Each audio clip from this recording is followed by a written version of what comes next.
Hello dear viewers, as you can see from the name of the video, in this video, we will review the Porsche 911 Targa. Guys, there are many viewers who watch our videos but forget to subscribe. If you like our videos, don't forget to like and subscribe. Porsche 911 Targa. Overview: crossing the boundaries between the Porsche 911 Coupe and Cabriolet. The 911 Targa 4 is a direct link to one of the most distinctive shapes in the 911's history. Like the 1967 original, the roof over the front seats can be removed and the rear window is a bright, elegant wraparound design meeting a central roll hoop.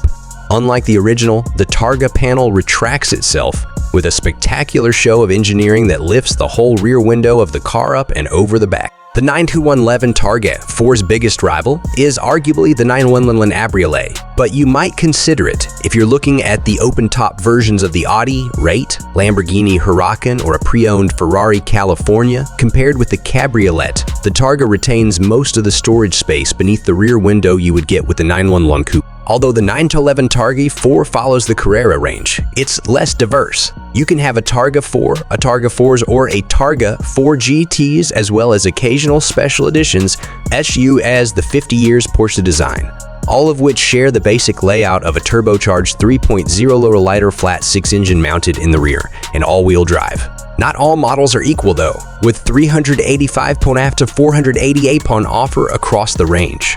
Key to the 911's enduring appeal has been the evolutionary approach for each new generation, and the 992 seeks to reinforce that heritage. As such, the dashboard is carefully styled to look as much like an original 911 Prio as possible, reflecting the minimalist approach of the 60s, but with modern technology. No two 911s will be identical. The options list is both expensive and extensive, but they are built around a foundation of a spacious yet cozy cockpit with digital instruments flanking an analog central rev counter, supportive well-bolstered seats, and a pair of rear seats beneath the roll hoop.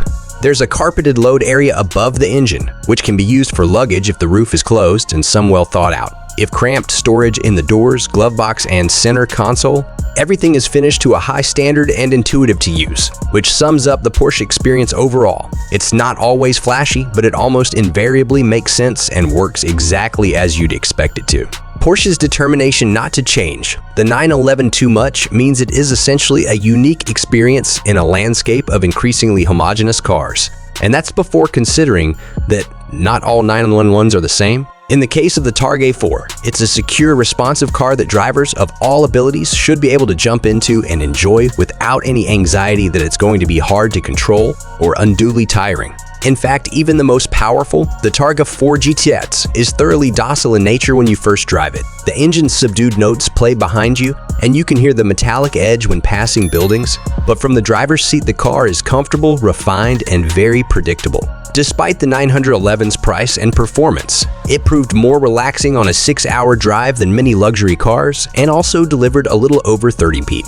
That's not really the point of the 911 though, is it? You don't need 458 to drive at 7 mph on a motorway. Throwing the comfortable, refined nature of this open-air GT into sharp relief is the experience you get when you switch into a sports mode and find a track or some challenging B-roads. Where many high-performance cars feel reined in by speed limits, the 911's live communicative chassis and ample low-down torque make acceleration and grip just as delightful as speed, and it has more than enough of both. On track, that 109 mph top speed is undoubtedly a joy, but on British roads this car is unusually deft and rewarding at a socially acceptable speed. Supporting the pace set by the 3.0 litre, trim turbo and 8-speed automatic gearbox are steering and brakes that are weighted to perfection, with utterly predictable responses and the precision for accurate cornering without a twitchy, tiring straight-ahead nature on long drives. If you enjoy driving, the 911 will make sense immediately. For those of you looking at electric car performance and feeling the 911 GTS's 3.5-second 0-62 sprint isn't all that impressive, it's also worth noting that the power in reserve is available at higher speeds too for rapid, confident overtaking akin to a motorbike. Few, if any, EVs can do that, including Porsche's own Taycan. For all that ability and those headline-grabbing stats, the beauty of the 911 Targa 4 is that it is just as enjoyable when relaxed. Discretion around town? Absolutely. Want to be seen? Open the exhausts and you'll get that flat 6 growl and a couple of exhaust blips before you reach 30 mph. No hooligan tactics required. With the roof in place, the 911 Targa Force Refinement is impressive, with the radio mostly fighting tire noise. With the roof down, it's a little noisier, but the biggest drawback is that in cold weather the air is scooped and pushed into the front seats. It feels delightfully open though, and when rain shows closes very quickly indeed. There are 3 versions of the Porsche 911 Targa. 4. The Basics model has 385 PAL and will reach 60 to in 4.4 seconds. With a top speed of 179, the 4's upgrades the power to 450 kp, 3.8 seconds, and 189 mph and upgrades. They can get arguably the one to go for rather than spending on upgrades to the 4, and the GTS turns it up a notch more with 488p 3.4s and 191f, plus the cachet of the eye gets badge. Prices jump with each model, but you should compare the specifications carefully as each level includes upgrades beyond just the engine output. There's a lot of scope for spending on interior trim and decorative upgrades, as well as technology, and a Targa 4 with options can easily approach the cost of a 4's without any significant upgrade in ability. What else should you know? There are a couple aspects of the 911 Targa 4 that car enthusiasts may not be fond of, and they all relate to the position of the engine, or rather the packaging needed to keep the car nimble and light with a lot of sophisticated technology.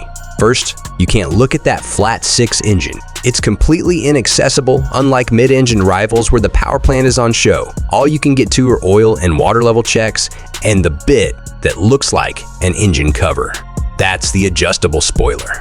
Second, the Targa 4's roof mechanism, which first appeared a decade ago on the 991 generation, is astonishingly complex to achieve the simple act of putting a small panel into the boot. It only operates at a standstill, and the entire rear window and surrounding bodywork arcs backward to then let a set of arms flip the roof into the boot. This mechanism means getting to the boot for luggage is equally convoluted, and yes, that's also how you get to the engine's levels. The car is beautiful, devastatingly competent, and almost flawlessly engineered. But this arrangement over a lifting glass hatch and a manually removed Targa panel seems redundant. It does look very cool in operation though. In conclusion, I suggest you watch a video review of the 2024 Hyundai Santa Fe Luxury SUV on our channel. Thanks for watching, and special thanks for being with us. Don't forget to subscribe, like, or dislike.